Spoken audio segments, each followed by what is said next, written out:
Si despertaras en 1936 en un barrio de Madrid, la ciudad no sería la de un domingo cualquiera. Se percibe una organización que funciona por necesidad más que por costumbre. Al abrirse las persianas, las manecillas del reloj marcan actividades que no admiten demora. Las autoridades municipales han asumido funciones que antes parecían secundarias.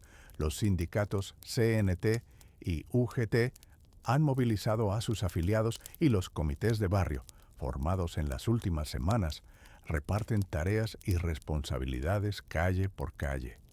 No se trata de improvisación caótica, sino de rutinas que se repiten y se ajustan a una lógica práctica. Garantizar la defensa, mantener los servicios esenciales y sostener la vida cotidiana en el distrito.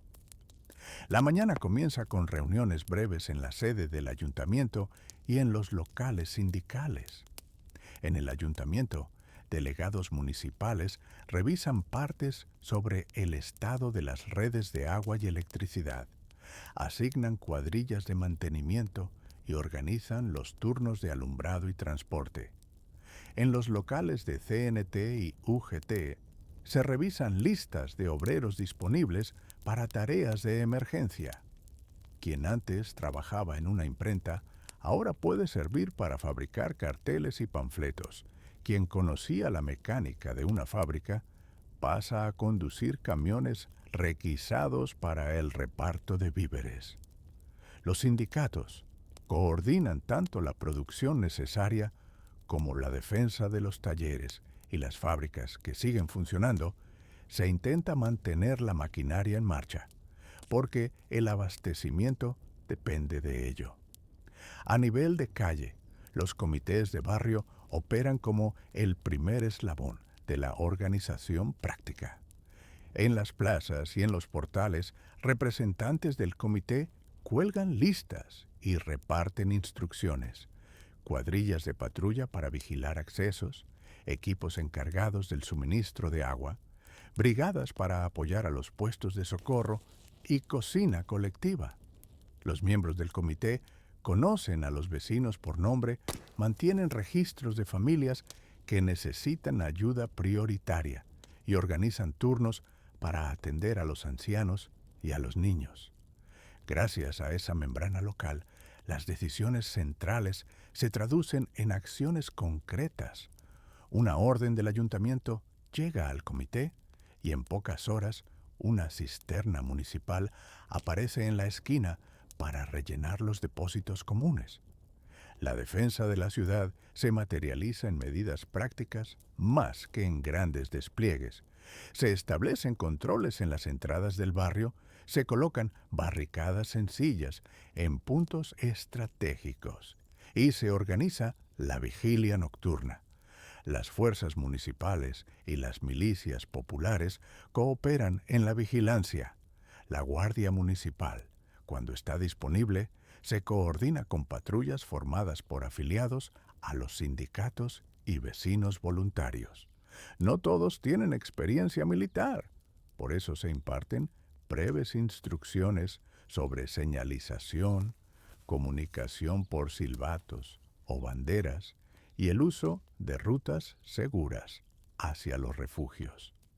La programación de guardias busca alternar a quienes realizan trabajos productivos con quienes hacen funciones de vigilancia para no paralizar la atención a servicios vitales. Mantener el suministro de alimentos y la atención sanitaria son prioridades claras. En muchos barrios se organizan cocinas colectivas, se recogen donaciones de alimentos, se reparte pan y se sirve caldo a quienes más lo necesitan. Estas cocinas se nutren del trabajo de voluntarios y del apoyo de los sindicatos, que facilitan locales y mano de obra. Para evitar aglomeraciones y favorecer la equidad, los comités llevan listados y horarios de entrega. Paralelamente, funcionan puestos de socorro modestos pero diligentes, pequeñas consultas improvisadas en centros sociales, con médicos y enfermeras voluntarias que atienden heridas leves, enfermedades comunes y problemas que surgen por las condiciones de la vida en guerra. Si aparece un caso más grave, se gestiona el traslado a hospitales que siguen abiertos, coordinado por el Servicio Municipal de Ambulancias y por las redes sindicales. Los servicios públicos sufren ajustes y reparaciones constantes.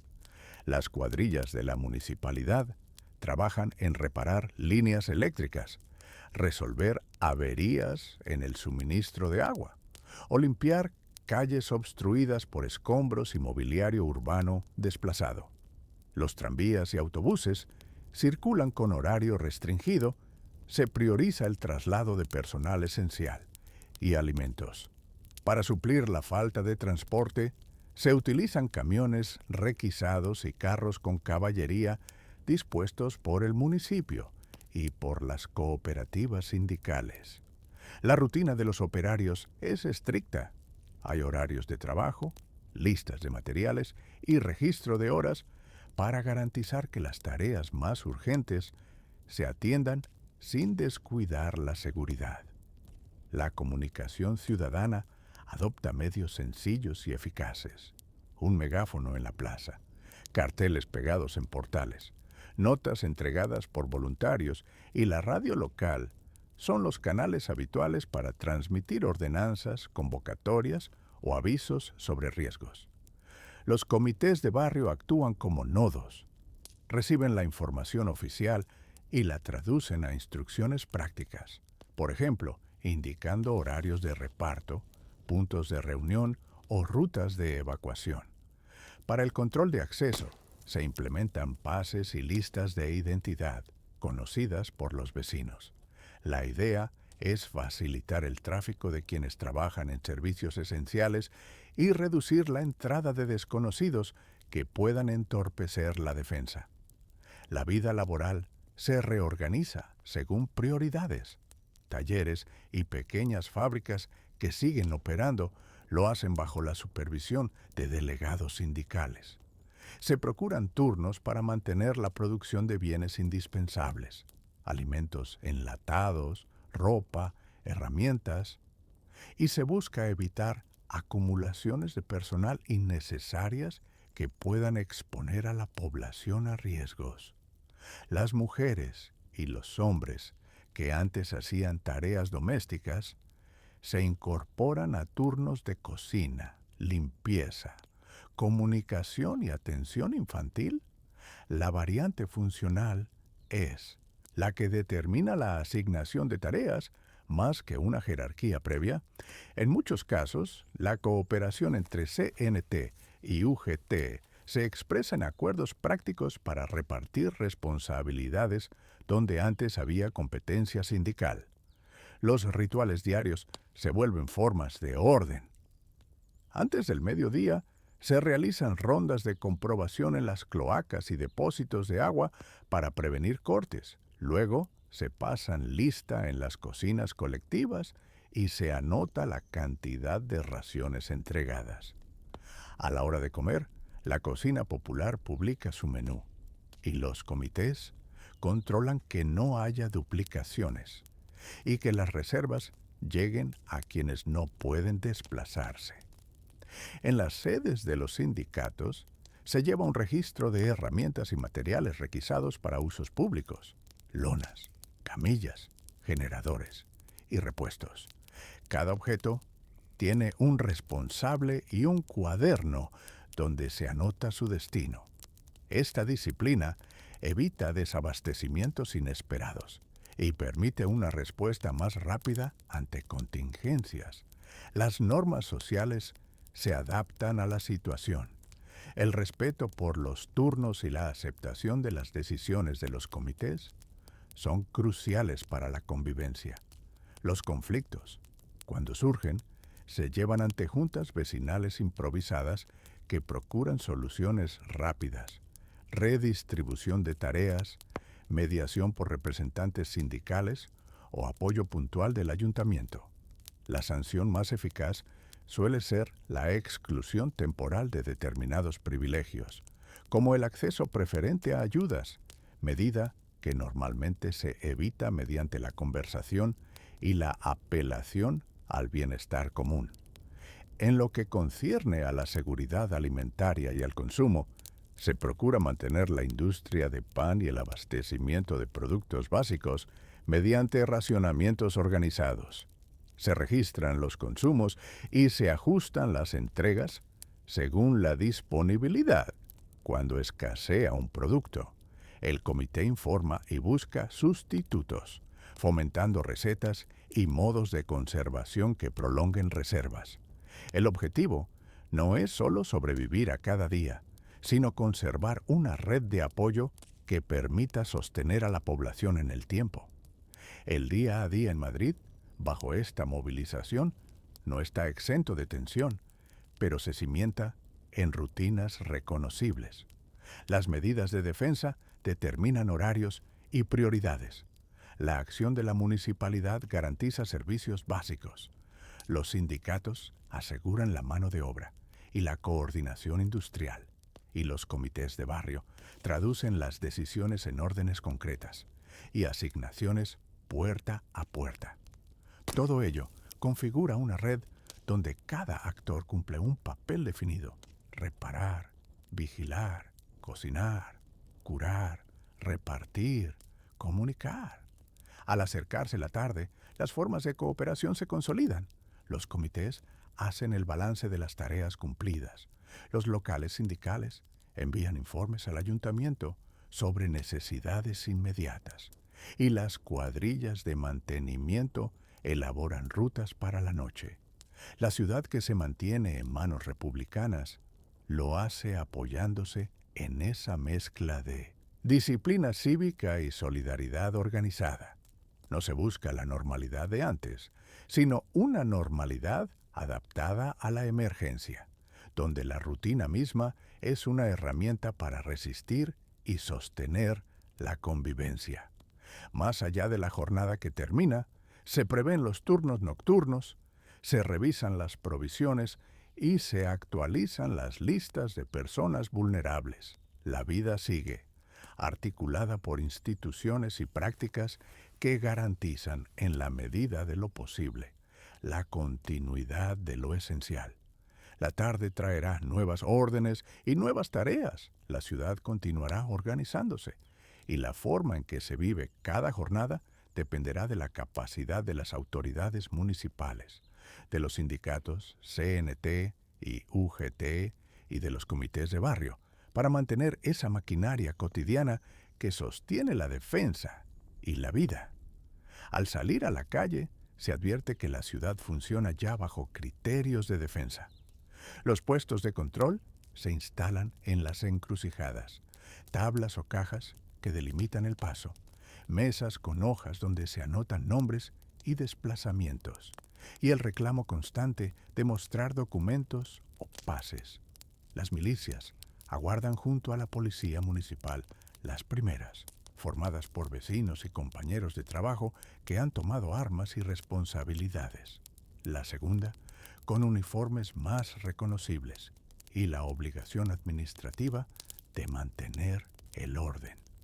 En la práctica, ambos grupos comparten tareas. Organizan el tránsito peatonal, revisan bolsos y paquetes, registran vehículos que intentan atravesar cierta zona y, cuando hace falta, retienen a quien llega sin razón aparente. Esa concatenación de controles no es teatral, es la respuesta a la movilización. Cada persona que pasa representa una posibilidad, y cada posibilidad exige comprobación. Las patrullas recorren barrios según itinerarios que cambian con frecuencia. Por la mañana circulan en pareja, a pie o en vehículos improvisados, marcando recorridos fijos para que la población los identifique y los silencios se rompan con la presencia ordenada de la autoridad.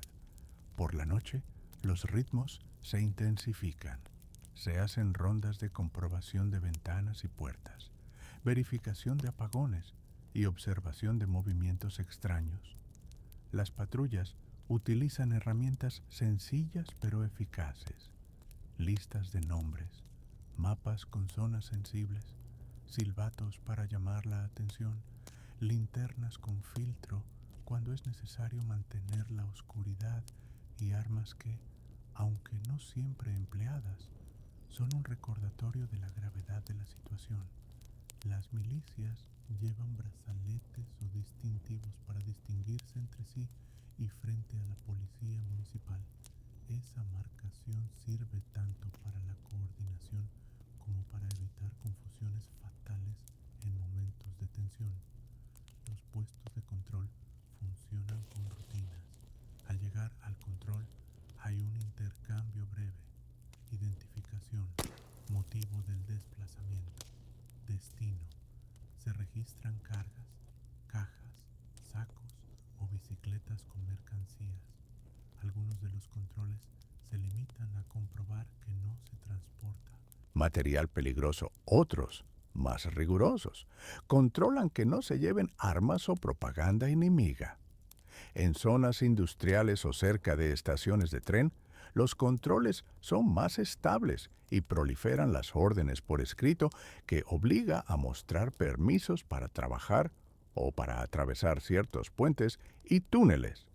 El propósito no es solo detener a gente, sino ordenar el movimiento para evitar sorpresas y asegurar que la movilización no se traspapele por la ciudad.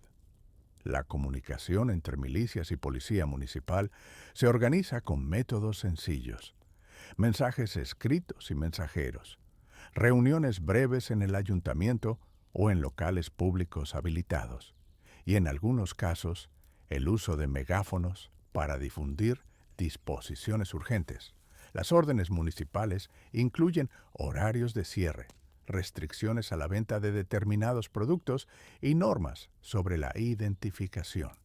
Cada norma tiene una lógica práctica: reducir la circulación inútil, proteger recursos escasos y vigilar infraestructuras críticas.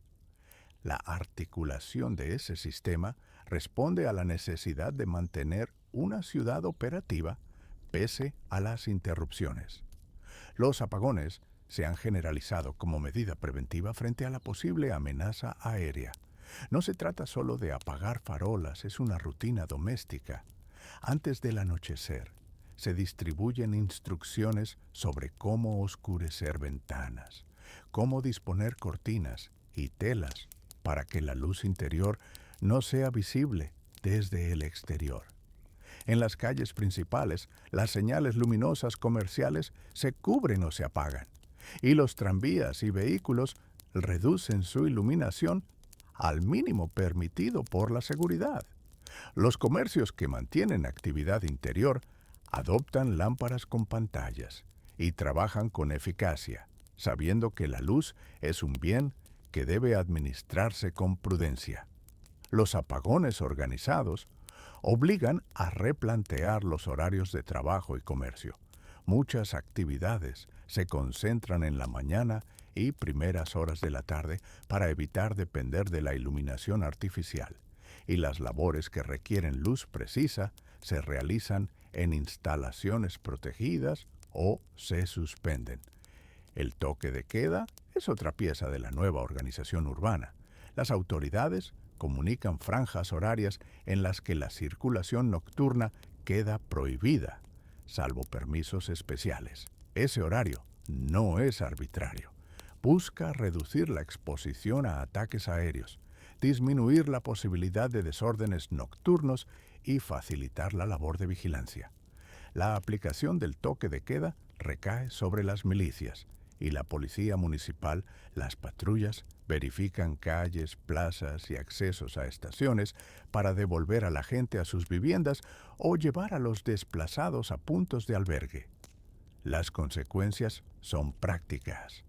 La vida se encoge a la jornada diurna, se repliegan actividades sociales y culturales, y el tiempo doméstico se organiza en torno a la certeza de un cierre obligatorio. Los comercios ajustan horarios, los obreros buscan permisos escritos para volver a casa tras jornada, y las familias planifican comidas y encuentros en función del toque de queda. La economía urbana sufre alteraciones palpables. Fuera de panaderías y mercados se forman colas que parecen interminables, aunque la espera avanza con disciplina. Las líneas obedecen a la intermitencia del transporte y a la descoordinación de las rutas de abastecimiento. Algunos proveedores no pueden llegar con regularidad. Otros deben compartir mercancías entre varias tiendas, lo que obliga a racionamientos informales. Ante la incertidumbre, los comercios adoptan prácticas que buscan mantener el orden: venta limitada por persona, horarios escalonados para evitar aglomeraciones y listas de espera que se mantienen en las puertas. Los repartidores, cuando circulan, llevan consigo órdenes que legitiman su presencia y explican la procedencia de la carga. En las panaderías, el pan es meticulosamente pesado y entregado con prioridad para familias con niños o trabajadores que demuestran documentación que acredita su horario laboral. En los mercados, los tenderos negocian mercancía que llega en pequeñas partidas, y las verduras o los comestibles perecederos se reparten según la llegada de camiones o carretas. La ciudad se adapta en los pequeños detalles cotidianos. Las escuelas pueden reducir horarios.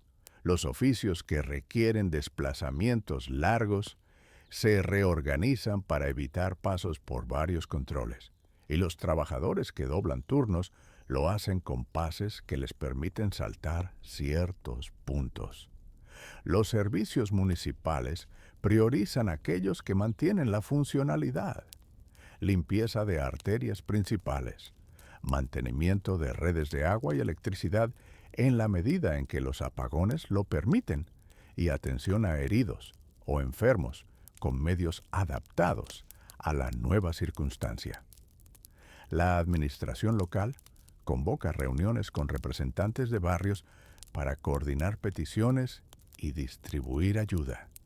Y en muchos lugares se crea una suerte de calendario comunitario para repartir tareas de vigilancia, cocinado colectivo o distribución de leña y carbón. La presencia visible de milicias junto a la policía municipal establece asimismo normas de convivencia. Se configuran costumbres de cortesía adquirida: mostrar el pase sin discusión, explicar el motivo del desplazamiento en pocas palabras, colaborar con las indicaciones de la patrulla. Las detenciones o las sanciones se reservan para transgresiones claras. La mayor parte de la interacción se orienta a la facilita del flujo urbano y a la prevención. Esa interacción cotidiana crea, pese a la tensión, una rutina que a la larga produce reconocimiento entre vecinos y patrullas, nombres memorizados, caras habituales en los puestos de control, y una comunicación tácita que reduce las fricciones. Los efectos psicológicos y sociales se traducen en comportamientos previsibles. La gente evita desplazamientos innecesarios. Se organiza en torno a redes vecinales para intercambiar información sobre horarios de llegada de mercancías o sobre el funcionamiento de determinados puntos de control. Se establecen puntos de encuentro regulares para repartir información útil, como las horas de llegada de pan o las variaciones del toque de queda. Las milicias y la policía municipal, al coordinarse, facilitan esos cauces de información. Su legitimidad crece cuando cumplen la función de mantener el suministro y proteger la ciudad de sorpresas.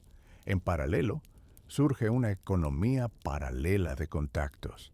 Quien tiene acceso a una carga de harina o a un remolque lo sabe y lo comparte con quienes han demostrado utilidad o fidelidad al barrio.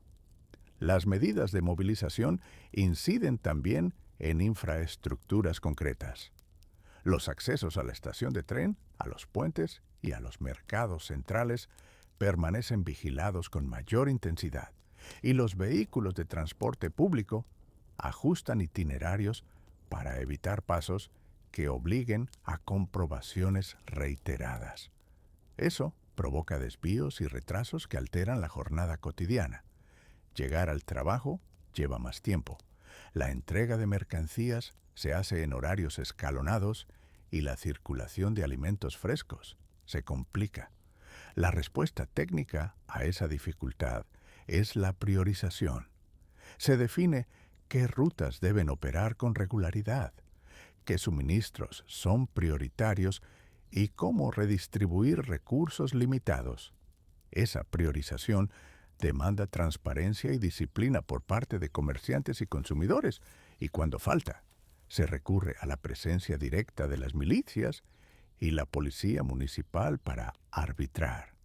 En medio de todo esto, la normalidad no desaparece, se reconfigura. Las pequeñas costumbres diarias, la compra del pan, la conversación en una esquina, la salida a la farmacia, se vuelven rituales mesurados donde cada movimiento se hace con la conciencia de límites temporales y de controles. La ciudad, bajo movilización, no es una escena de caos total, sino una máquina que adapta sus engranajes. Controles para ordenar movimiento, patrullas para garantizar seguridad, apagones para mitigar riesgos de ataque, toques de queda para concentrar la vida en tiempos seguros y colas que evidencian la tensión de los suministros. Esos engranajes, aunque rígidos, permiten que la vida continúe con una nueva lógica. Al avanzar por una avenida que conduce al centro, la experiencia cotidiana resume esa reorganización. Un puesto de control donde la milicia anota nombres, una patrulla de la policía municipal que redistribuye el flujo peatonal, un cartel con el horario actualizado del toque de queda y, a poca distancia, la fila frente a una panadería que respeta turnos y comprobaciones. Esa concatenación de actos y decisiones marca los días inmediatos. La ciudad se encuentra ahora en una fase de administración de riesgos y recursos, y cada medida tomada plantea la siguiente: ¿cómo garantizar abastecimiento? ¿Cómo sostener la moral? ¿Cómo afinar la coordinación entre fuerzas y población?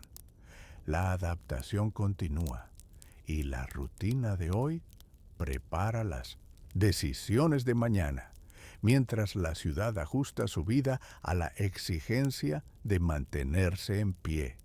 Al recorrer las calles, la ciudad muestra el patrón de una movilización que ya no puede ocultarse tras el ritmo cotidiano. En los centros vecinales y en las sedes de los sindicatos se han instalado mesas de registro donde se toman nombres, oficios y destrezas. Son los comités de defensa quienes llevan la relación de reclutas y voluntarios, quienes después clasifican por aptitud para la infantería, los servicios sanitarios, la artillería improvisada o los trabajos de apoyo logístico. Cada inscripción queda anotada en planillas mecanografiadas o escritas a mano, con campos para la edad, la profesión, si se ha prestado servicio en el ejército y qué armamento particular se posee. Esas fichas sirven para distribuir armas donadas, uniformes de fortuna y para organizar los puestos de relevo. Las milicias voluntarias, formadas barrio por barrio, se presentan con roles sencillos: vigilancia, escolta de convoyes, custodia de almacenes y entrenamiento básico. Las tandas de instrucción son prácticas y repetitivas. Manejo de fusiles cuando hay, ejercicios de orden cerrado, patrullaje urbano, aprendizaje de señales y relevo de turnos. No se busca una ceremonia, sino una rutina que permita sostener la seguridad local, sin desordenar la vida necesaria para el día a día. Cuando la plaza del barrio se convierte en punto de encuentro, los delegados del comité distribuyen turnos y anotan faltas.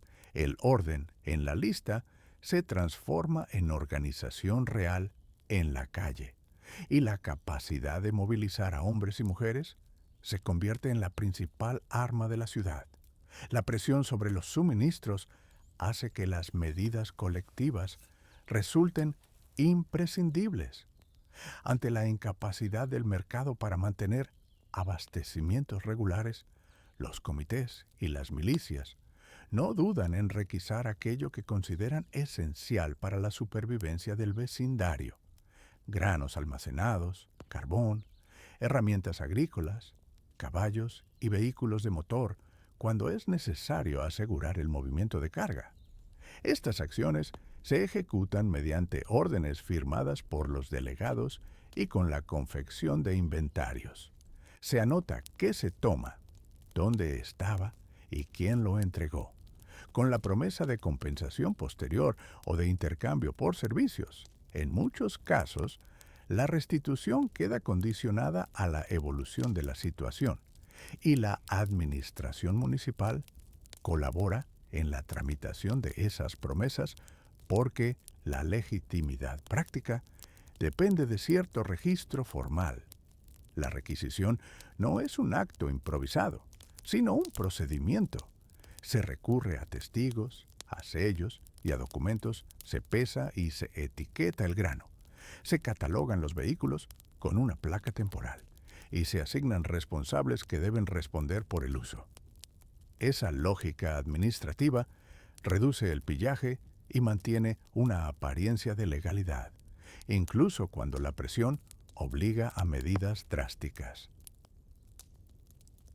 Los sindicatos y las oficinas municipales se convierten en centros de logística social. Las organizaciones obreras aportan sus cocineras, sus comedores y experiencia en la organización de turnos. Las oficinas municipales facilitan locales, leña o carbón y gestionan el reparto de agua y combustible. Nacen cocinas comunitarias en escuelas, teatros y fábricas cerradas, con hornos y calderos grandes para preparar comidas por lotes. El reparto se organiza con tickets o listas nominales. Cada familia acude con su cartilla de racionamiento anotada por el comité del barrio y se establecen prioridades: enfermos crónicos, mujeres con niños, trabajadores de servicios esenciales, que aparecen en las planillas que manejan las comisiones. La caja común se alimenta de aportes voluntarios, de requisiciones específicas, de excedentes en despensas privadas y de entregas procedentes de la red de fábricas y almacenes que, bajo la coordinación de las autoridades locales, destinan una parte de su producción a la alimentación. Donde la producción industrial no alcanza, se establecen trueques organizados por los comités. Trabajo a cambio de comida, panaderos que reciben harina a cambio de raciones para la comunidad, herreros que reparan carros con materiales cedidos por la municipalidad. La logística tiene sus herramientas: básculas para controlar el peso de los sacos de harina, libretas con columnas para entradas y salidas, sellos con la leyenda del comité y un pequeño ejército de anotadores que actualizan diariamente las existencias y las necesidades.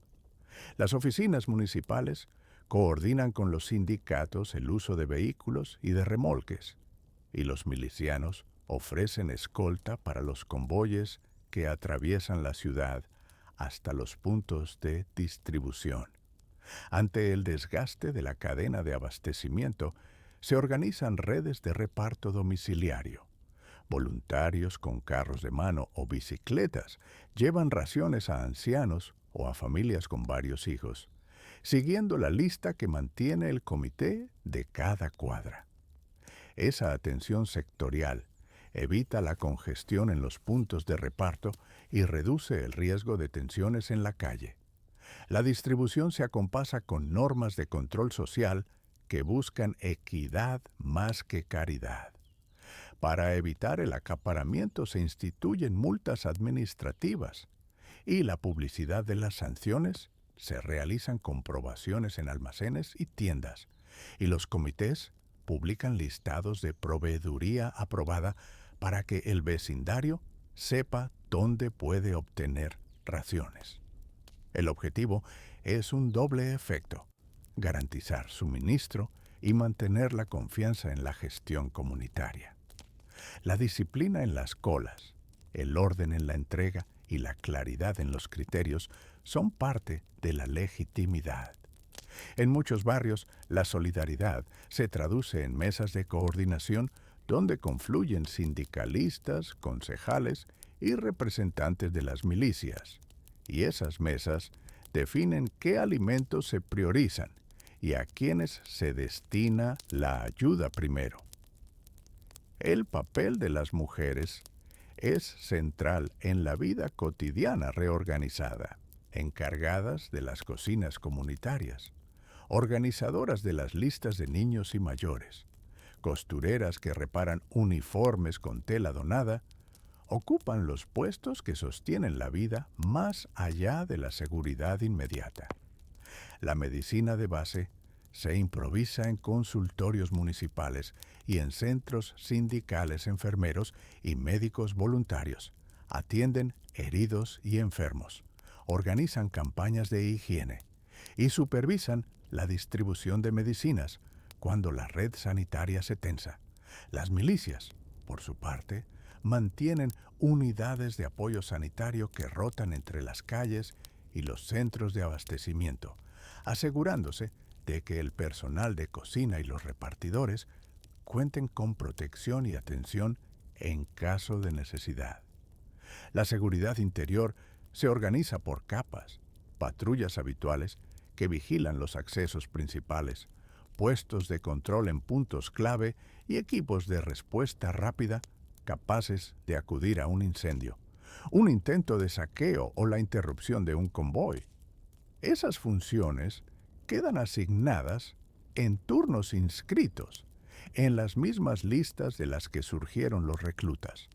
La disciplina se refuerza con sanciones administrativas internas y con la aceptación comunitaria de que la seguridad es una tarea colectiva. Los milicianos se coordinan con guardias municipales y con brigadas de defensa vecinal. Y aunque la idea es evitar el enfrentamiento, se ejercita la movilización para garantizar la continuidad del suministro y de los servicios. La presencia de puntos de control, de registros documentales y de correos internos reduce la posibilidad de infiltraciones, y la circulación de información se basa en cadenas de confianza locales, delegados, comités de cuadra y sindicatos como nodos de transmisión. En los talleres y fábricas que siguen funcionando, la autoridad de los delegados del comité y de los comités de empresa se traduce en una reorganización del trabajo. Se priorizan bienes de utilidad colectiva, se reparan maquinaria para mantener la producción esencial y se coordinan turnos para que no falten manos en la distribución. Cuando una fábrica de conservas cierra por falta de insumos, los comités intentan redirigir el personal a las cocinas comunitarias o a la producción de bienes prioritarios. Esa flexibilidad evita que el desempleo inmediato se convierta en desorden social. Los sindicatos aportan disciplina en las filas laborales y experiencia en logística, y las oficinas municipales sirven como puente con otras ciudades para intentar restablecer rutas de provisión o intercambiar bienes. La movilización impone un ritmo de decisiones políticas locales, decretos sobre requisiciones, reglamentos para la distribución y acuerdos sobre prioridades obran como un marco que permite a la vida cotidiana adaptarse sin desintegrarse. Los comités de defensa, las milicias, los sindicatos y las oficinas municipales forman una red de coordinación práctica que no depende de protocolos brillantes, sino de la repetición diaria de tareas. Registrar, requisar cuando haga falta, distribuir, alimentar, vigilar, atender. Esa repetición crea una sensación de orden en medio de la tensión, y la ciudad se sostiene porque las responsabilidades están repartidas y escritas. Al mismo tiempo, la incertidumbre sobre el largo plazo persiste. La necesidad de mantener rutas abiertas, de conseguir más harina o carbón y de garantizar la llegada de medicamentos obliga a pensar en pasos siguientes. Mientras se consolidan las estructuras de gestión local, se prepara una etapa en la que la movilidad de las milicias y la continuidad de las cocinas comunitarias serán probadas por nuevas exigencias, el envío de efectivos a otras zonas, la intensificación de la requisición o la llegada de refugiados que aumenten la demanda. La ciudad, entonces, no deja de funcionar gracias a la disciplina de sus registros, la seriedad de sus inventarios y la capacidad de sus organizaciones para transformar la solidaridad en logística. Ese conjunto de prácticas elementales, registro, requisición, reparto, cocina, vigilancia, define cómo la vida colectiva sigue adelante en medio de la movilización y prepara el terreno para los desafíos que vendrán en las semanas siguientes. Al salir a la calle, la idea de normalidad se ha desplazado hacia reglas compartidas. La ciudad aparece organizada en torno a responsabilidades colectivas, listas y turnos.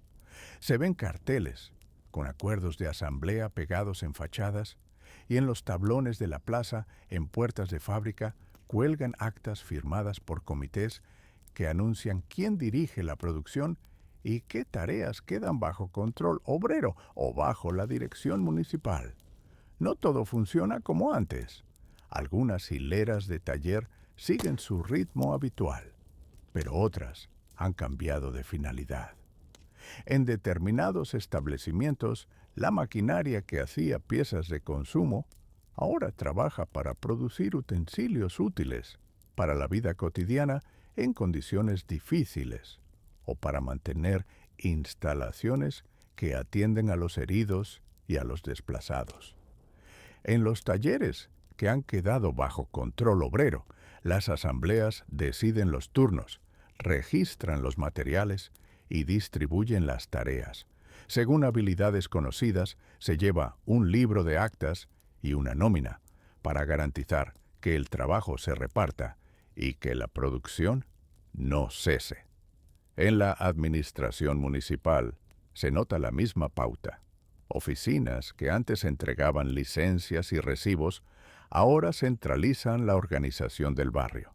La dirección municipal coordina suministros básicos, organiza patrullas para proteger el orden en las calles y cede espacios para usos sanitarios o de alojamiento temporal.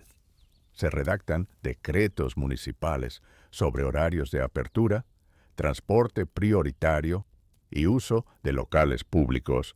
También se colocan noticias en las puertas del ayuntamiento y se leen en voces comunitarias cuando el reparto de información por medios regulares falla.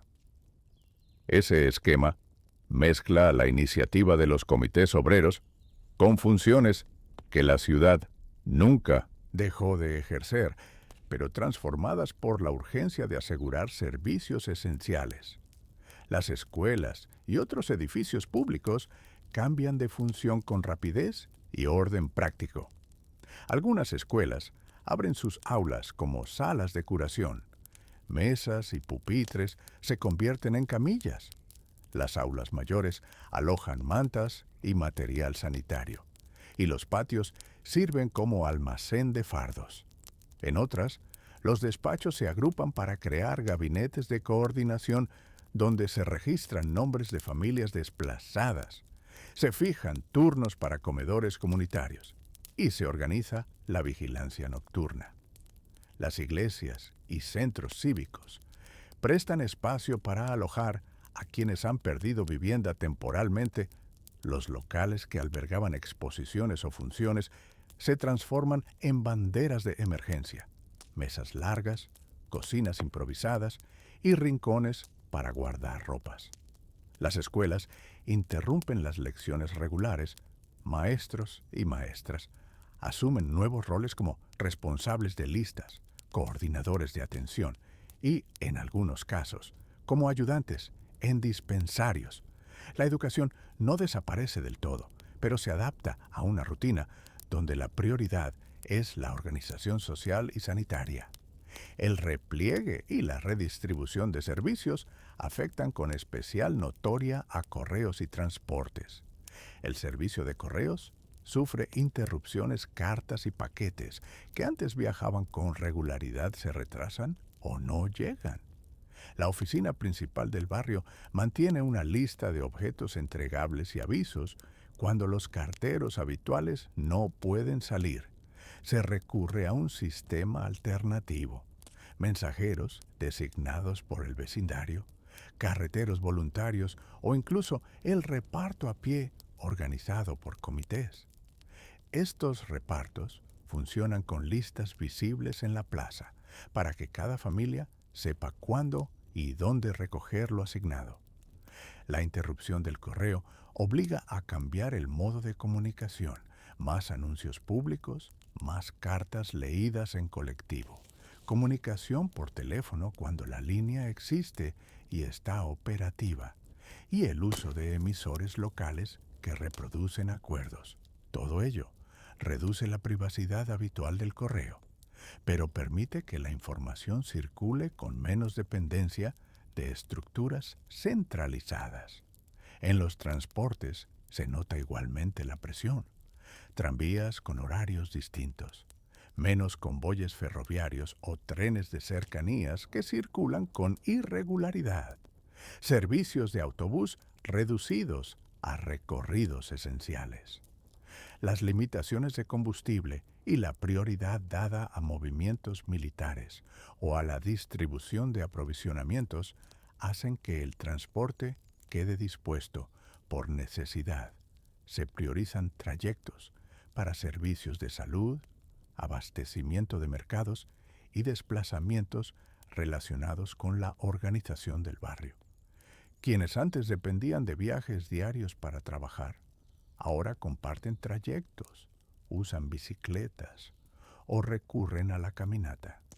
En algunas calles se organizan puntos de encuentro donde se anuncia el paso eventual de un camión o tranvía para coordinar carga y descarga en otras. La ausencia de transporte formal promueve un reparto de cargas entre vecinos, con carros y carretillas que distribuyen alimentos y materiales entre portales. Frente a esas interrupciones, la adaptación es práctica y metódica. Se adoptan turnos visibles, listas con nombres en el portal para la cocina colectiva, para la guardia nocturna, para el cuidado de enfermos o para el reparto de agua. Las comidas en comedores públicos se organizan por horarios y cartillas que indican raciones. En muchos puntos aparecen fogones comunitarios donde se cocina para grupos y allí se anotan las faltas y las sustituciones. El trabajo doméstico deja de ser individualizado en la medida en que la comunidad debe responder a insuficiencias. Las lavanderías vecinales, los pequeños talleres de reparación y los servicios de herrería cooperan para mantener utensilios y ropa en condiciones. Estas prácticas no surgen del idealismo puro, son medidas de supervivencia y de eficiencia, nacidas del hecho de que la regularidad de antes ya no sostiene la vida diaria. Los roles se redefinen con claridad funcional. Obreros que antes manejaban máquinas de consumo pasan a reparar bombas, generar energía local o fabricar muebles para albergues temporales. Maestros que antes corregían tareas ahora llevan libros de registro y coordinan turnos en dispensarios enfermeras. Y personal sanitario improvisado enseñan vendajes básicos y organizan los desplazamientos de quienes necesitan atención superior. Los comités de barrio actúan como órganos de decisión cotidiana, convocan asambleas, recogen propuestas y resuelven conflictos entre vecinos por el uso de locales, por la distribución de raciones o por el acceso a camas en los hospitales improvisados. Se apunta todo por escrito: listas de enfermos, horarios de guardias, inventarios de medicamentos y alimentos. La limpieza y el orden público se mantienen mediante patrullas vecinales y equipos municipales que, en la medida de lo posible, coordinan la recolección de residuos y la vigilancia de puntos críticos. Las costumbres cotidianas se ajustan a ese entramado. Las tiendas de comestibles pueden funcionar con reparto por cartillas, con cuentas abiertas a cargo de la dirección municipal o con trueque organizado. Los mercados se reordenan para priorizar artículos de primera necesidad. El puesto del pan tiene cola organizada y registros para evitar duplicidades. La compra de carburante, cuando la hay, exige permisos y justificación de la necesidad. Las misas, las reuniones culturales y las manifestaciones habituales de ocio quedan reducidas a actos breves o a encuentros organizados por el comité del barrio, que decide prioridades según la situación. Las rutinas familiares incorporan la colectividad. Las comidas en casa ocupan menos tiempo cuando muchas tareas se realizan en comedores colectivos, y la atención a los niños se realiza por turnos coordinados entre familias y en espacios comunes. Herramientas sencillas sostienen la organización: pizarras con turnos, libros de registro en el ayuntamiento y en los comités de fábrica, carteles escritos a mano con normas y horarios, actas firmadas que circulan como garantía de acuerdos. La maquinaria administrativa se resume en gestos repetibles: pegar un anuncio, convocar una asamblea, firmar un acta, registrar la entrada de un herido o anotar el nombre de quien toma una determinada ración. El proceso restituye una forma distinta de orden, menos burocrática, pero igualmente formal, porque la supervivencia exige trazabilidad y responsabilidad. La convivencia se revela en la forma de los acuerdos, sanciones leves acordadas por asamblea, la necesidad de respetar horarios de comida y descanso en los centros de alojamiento, el reparto equitativo del trabajo de limpieza y las listas públicas para los recursos escasos. La falta de correo regular o de transportes frecuentes obliga a planificar con más antelación y a aceptar retrasos. En la práctica, eso genera una disciplina comunitaria. Se acude a la plaza a la hora prevista para escuchar los comunicados, se respetan los turnos anotados en la pizarra y se aporta un rato al mantenimiento de las instalaciones comunes cuando la situación lo requiere. A pesar de la presión, hay una lógica que se impone: mantener el funcionamiento de lo imprescindible. Las decisiones se toman con criterios prácticos y temporales.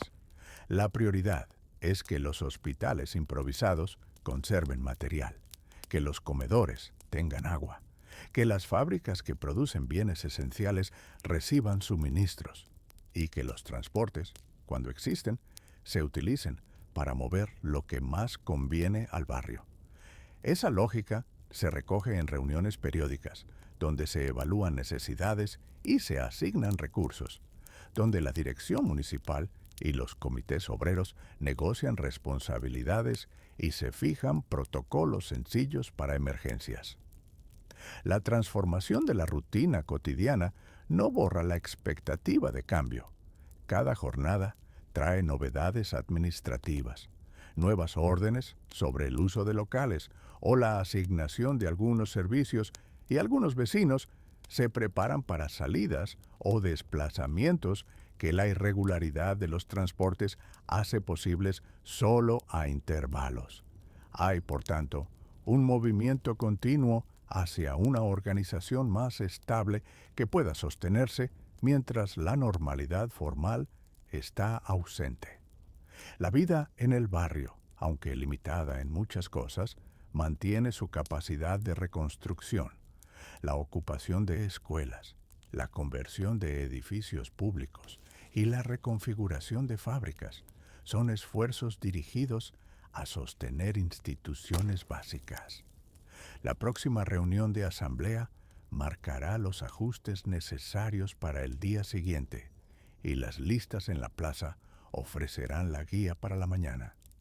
En ese pulso cotidiano, el barrio se mantiene en marcha, dispuesto a adaptarse una jornada más. Al despertarse en 1936, en un barrio de Madrid, la ciudad ya aparece organizando su vida como si fuera una máquina en marcha, pero con engranajes nuevos. No hay que buscar el espectáculo de la guerra para darse cuenta. La rutina cotidiana ha sido redirigida por lo que se ha llamado movilización. Las calles conservan su trazado. Las tiendas mantienen escaparates en algunos casos, pero las decisiones sobre qué se puede comprar, con qué frecuencia y a través de qué canales no dependen ya solo del comerciante y del cliente, sino de comités y de una red de distribución que ha sustituido en buena medida al mercado libre. Al salir a la calle, se encuentran patrullas de milicias, hombres y mujeres que cumplen funciones de vigilancia, control de accesos y, en ocasiones, de orden público. No se trata solamente de presencia armada. Muchas de esas personas actúan como enlace entre el vecindario y los comités de barrio, informando de ausencias, movilizaciones de trabajadores y coordinando turnos para los servicios esenciales. Los comités, por su parte, se han convertido en centros de decisión local. Un comité de defensa del barrio organiza las colas para la comida, decide qué edificios se convierten temporalmente en depósitos y qué locales sirven como comedores populares. Las asambleas de vecinos, convocadas por los comités, resuelven desde la limpieza de una escalera hasta la asignación de raciones cuando escasea algún producto.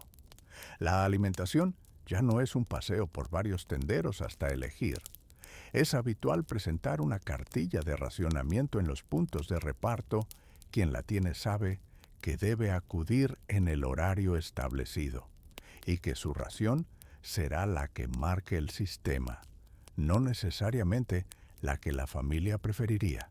En lugar de mercados bulliciosos, los puestos más concurridos son los centros de distribución, las cooperativas municipales y los comedores colectivos. En esos lugares, el reparto obedece a criterios de prioridad: familias numerosas, trabajadores esenciales, enfermos. Las técnicas son prácticas: básculas públicas, listas con nombres, mesas donde se parten panes y se sirven guisos en porciones medidas. La sensación que queda es de eficacia administrativa aplicada a la supervivencia cotidiana. La emergencia convierte a los tenderos en empleados temporales del sistema y a los consumidores en usuarios de servicios comunitarios. Las restricciones afectan a los desplazamientos. Hay toques de queda que limitan la circulación nocturna y durante ciertas horas la ciudad parece desierta porque muchos se refugian o se organizan en turnos. El toque de queda obliga a planificar la jornada con antelación. Quién sale por provisiones, quién trabaja en turnos, quién permanece en casa para cuidar a los niños. La movilidad social se reduce. Las decisiones que antes se tomaban de forma individual ahora requieren coordinarse con el comité del edificio o del barrio. Esa coordinación modifica hábitos. Las reuniones familiares se celebran en horas permitidas.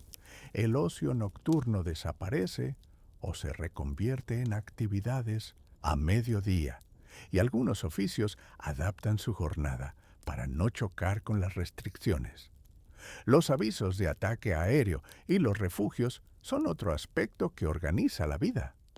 Las sirenas y los toques de alarma ya no son sucesos aislados, sino recordatorios de una amenaza latente.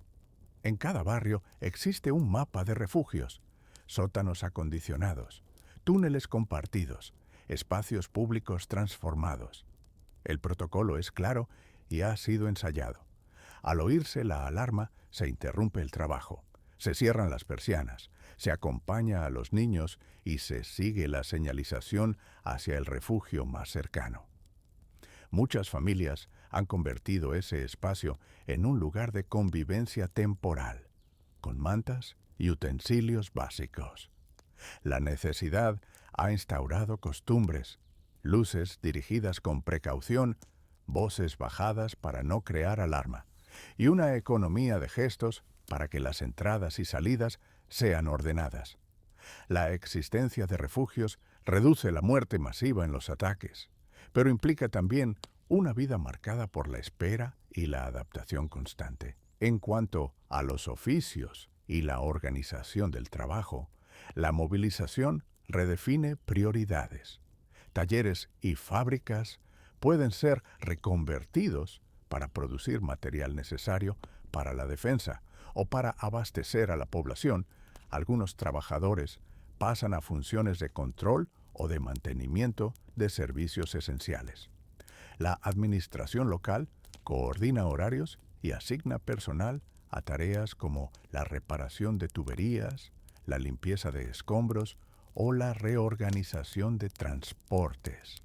Las mujeres suelen asumir papeles cruciales en la logística doméstica y comunitaria, organización de comedores, redes de ayuda para quienes han perdido sus hogares y gestión de medicamentos básicos. Las escuelas pueden servir temporalmente como puntos de acogida o dispensarios. Los maestros se suman a las labores de alfabetización política en algunas asambleas y a la vez a tareas de protección civil. La cotidianeidad bajo movilización también se articula mediante una comunicación más formalizada. Los pregoneros han sido reemplazados por anuncios de los comités y por carteles que indican horarios de reparto y normas de conducta. Las decisiones que antes se tomaban en el mercado, qué vender, cómo aplicar descuentos, ahora se regulan con decretos locales y mecanismos de control para evitar el acaparamiento. Las sanciones existen para quien incumple, desde la pérdida de la ración hasta medidas administrativas por alterar el orden. Esa regulación crea una sensación de previsibilidad. Se sabe que, si se respeta la normativa, habrá acceso a lo esencial. Si no, las consecuencias son inmediatas. La vida social no desaparece, pero se reordena en función de la movilización. Las fiestas tradicionales se suspenden o se transforman en actos colectivos de apoyo. Las tertulias se convierten en asambleas donde se discute la producción local, la solidaridad con las familias afectadas y la reparación de infraestructuras. El vecindario estrecha lazos, porque la supervivencia depende de la cooperación, reparto de turnos en las colas, intercambio de conocimientos sobre primeros auxilios, ayuda en los traslados. Esa cooperación se traduce en costumbres nuevas, trueque de labores, listas de turno para cocinar en los comedores populares y registros de voluntarios para la defensa del barrio. En cuanto a la autoridad, la movilización produce una pluralidad de centros. La administración municipal, los comités de barrio y las milicias locales comparten funciones. Esa pluralidad no siempre es armoniosa. A veces hay tensiones por competencias y prioridades. Sin embargo, en el nivel cotidiano predomina una lógica de pragmatismo. Cuando la prioridad es restablecer el suministro de agua o abrir un refugio improvisado, las diferencias se aparcan en favor de soluciones prácticas. La gente aprende a negociar con varios interlocutores. Se solicita permiso al comité para abrir un local. Se coordina con la milicia la seguridad de un convoy de alimentos y se informa a la administración sobre necesidades médicas urgentes. La presencia de controles y registros cambia la intimidad. Documentos de identificación y listados de residentes se consultan con regularidad. Los traslados fuera del barrio requieren notificación. Esa medida limita la libertad de movimiento, pero tiene también una función administrativa. Permite organizar mejor el reparto y evitar duplicidades. Lo privado se asoma a lo público con más frecuencia. Por ejemplo, una habitación vacía puede ser habilitada como alojamiento temporal para quienes han perdido su casa, y la decisión sobre su uso depende del comité. La vida cotidiana se vuelve, por tanto, una sucesión de acuerdos y asignaciones que reemplazan decisiones individuales por decisiones colectivas. Los efectos culturales también son concretos. Los periódicos se distribuyen con criterios de prioridad y la información que circula en el barrio procede en gran medida de los comunicados oficiales y de las asambleas. La educación política, entendida como participación en la gestión del barrio, se combina con la educación práctica, clases sobre radio, primeros auxilios, mantenimiento de instalaciones. La emergencia obliga a aprender tareas que antaño se consideraban especializadas, y esa redistribución de habilidades modifica las expectativas sobre el lugar de cada persona en la comunidad. Aunque la vida se adapta, la sensación instalada es la de una libertad restringida por la necesidad colectiva. Decidir sobre el menú de la semana, sobre el horario de trabajo o sobre el destino de un viaje se somete a un esquema de prioridades que marca la movilización. Al mismo tiempo, la ciudad mantiene espacios de normalidad. Un café que ofrece pan por las mañanas a quienes participan en turnos de vigilancia. Una biblioteca que abre en horarios acordados. Una iglesia que organiza servicios breves para quienes lo desean. Es decir, la movilización no lo absorbe todo.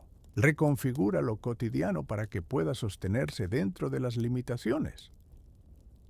Si se despierta en 1936 en un barrio de Madrid, la respuesta es clara.